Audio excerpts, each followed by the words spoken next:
الحمد لله رب العالمين والعاقبة للمتقين والصلاة والسلام على خاتم النبيين رحمة للعالمين وعلى آله وأصحابه أجمعين أما بعد فأعوذ بالله من الشيطان الرجيم بسم الله الرحمن الرحيم وما أرسلناك إلا رحمة للعالمين صدق الله العظيم. برادران ملت اور شہدائیان رسالت، ازل سے قدرت کا یہی دستور رہا ہے کہ جب صداقت و امانت کا درخت مرجھانے لگتا ہے، اخوت و محبت کے رنگین ورق بکھرنے لگتے ہیں، عدالت کا باغ ویران ہونے لگتا ہے، خدا کے کلمہ حق و صدق کا شجر طوبہ بے برباد ہو جاتا ہے، تو اس وقت روح انسانیت چیختی ہے کہ اے خدا رحم فرما، کرم فرما. اس آہ و پکار، چیخ و پکار سے رحمت خداوندی جوش میں آتی ہے اور ارحم الراحمین کائنات انسانیت پر رحم و کرم کا ایک انقلاب برپا کر دیتے ہیں. عالم انسانیت کی فضائے روحانی کا ایک ایسا ہی عظیم الشان انقلاب وادی عرب میں رونما ہوا، جس نے سارے جہاں کے ریگزاروں کو سرسبزی و شادابی کی بشارت سنائی. یہی وہ خدا کا حبیب اور حجاز کا ماہ تابہ ہے جس نے توحید الہی کے چمتکار سے ترکستان کو جگمگا دیا. ساری دنیا پر اس کی رحمت چھا گئی، اور کیوں نہ چھاتی جبکہ رب العالمین نے اسے رحمت للعالمین بنا کر بھیجا تھا. خود اللہ رب العزت نے ارشاد فرمایا وما ارسلناک الا رحمت للعالمین. حضرات گرامی، اس کارگاہ عالم میں جتنے بھی انبیاء کرام تشریف لائے، سب کے سب اخلاق حسنہ و صفات عالیہ کے پیکر تھے. گویا کہ دنیا کے سارے مذاہب کی بنیاد ہی اخلاق پر ہے. جتنے بھی انبیاء و مصلحین آئے، سب نے یہی تعلیم دی کہ سچ بولنا اچھا ہے، جھوٹ بولنا برا ہے. لیکن دیگر انبیاء و مصلحین کے بالمقابل اس باب میں بھی پیغمبر آخر الزمان محمد صلی اللہ علیہ وسلم کی حیثیت ارفع و بلند تر ہے. خود قرآن کریم نے اس کی شہادت دی ہے انک لعلی خلق عظیم. اسی پر بس نہیں بلکہ رسالت مآب صلی اللہ علیہ وسلم کی حیات اقدس کا ایک اور عظیم الشان باب ہے جہاں آ کر آپ کی زندگی دیگر انبیاء و مسلمین سے بالکل ممتاز ہو جاتی ہے. وہ ہے اغیار پر رحم و کرم.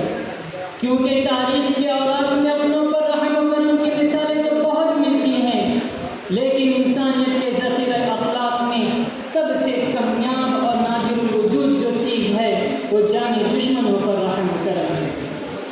اس کی نظیر براہ نام کہیں ملتی ہے، لیکن شہنشاہ دو عالم، تاجدار عرب، امام الانبیاء، سید المرسلین صلی اللہ علیہ وسلم کی ذات اقدس میں یہ وصف بدرجہ اتم اور اکمل طریقے پر موجود تھا. کسی شاعر نے کیا خوب کہا ہے کہ آئے دنیا میں بہت پاک مکرم بن کر، آئے دنیا میں بہت پاک مکرم بن کر، کوئی آیا نہ مگر رحمت عالم بن کر. شہدائیان رسالت، جہل و تعصب نے ہمیشہ سے اعلان حقیقت اور اعتراف صداقت کی راہ روکنی چاہیے ہے، مگر پیغمبر اعظم رسول اکرم صلی اللہ علیہ وسلم کے رحم کرم اور اپنے درگزر کے سامنے اس نے بھی جبین عقیدت خم کر دیا. اور کیوں نہ کرتا جبکہ تاریخ نے اعلان کیا ہے، زمانے نے شہادت دی ہے، جانی دشمنوں نے گواہی دی ہے. ابو جہل رسول اللہ صلی اللہ علیہ وسلم کا جانی دشمن تھا، مگر کیسے روح کے دربار میں رحم کرم کی گواہی دیتا ہے. سراقہ بن جوشم نے 100 اونٹ کی لالچ میں محمد صلی اللہ علیہ وسلم کا قاتل بن کر گھوڑا دوڑایا تھا. آپ نے اسے بھی سند اعان عطا کی. عمرو بن وہب خون کی پیاسی تلوار لیے دربار رسالت میں حاضر ہوا تھا، آپ نے اسے چھیڑا بھی نہیں. ابو سفیان جو دشمنان رسول صلی اللہ علیہ وسلم کا سرغنہ تھا، جس نے آپ کے خلاف 1000 سازشیں کی، آپ نے اسے بھی رحم کرم کا تحفہ عنایت فرمایا. وہ ہندا جس نے آپ کے چچا کا سینہ چاک کر آپ کو تڑپا دیا تھا، آپ نے اسے بھی معاف کر دیا. دوستوں، میں کہاں تک شمار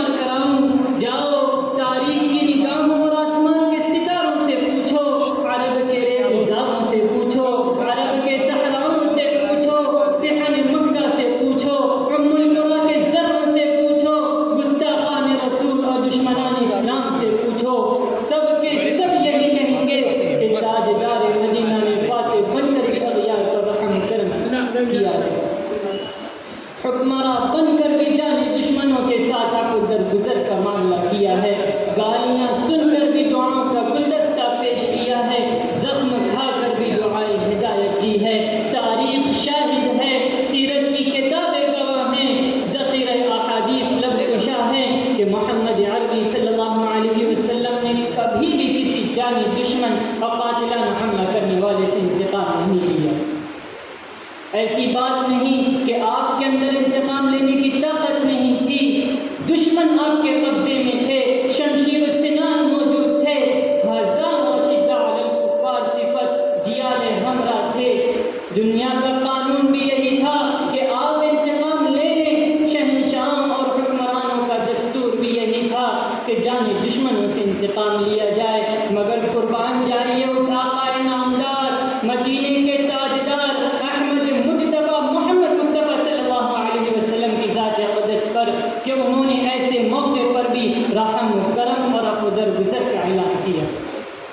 جہاں دنیا کے دوسرے قائدین اقوام نے ایسے موقع پر شمشیر سنان کی جھنکاروں سے فضاؤں میں شور برپا کر دیا تھا، گھوڑوں کی ٹانپوں سے دشمنوں کے سینے کو رون دیا تھا۔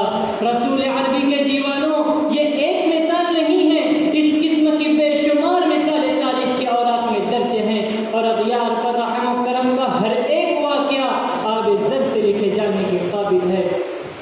اس لیے ہم فخر سے کہتے ہیں کہ ہر خیر تیری سیرت تاباں سے چلی ہے، ہر خیر تیری سیرت تاباں سے چلی ہے، خوشبو کی ہر ایک موج گلستان سے چلی ہے، ہر خلق کا مظہر ہے تیری ذات گرامی، ہر ذو تیرے خورشید فروزاں سے چلی ہے، وما علینا الا البلاغ۔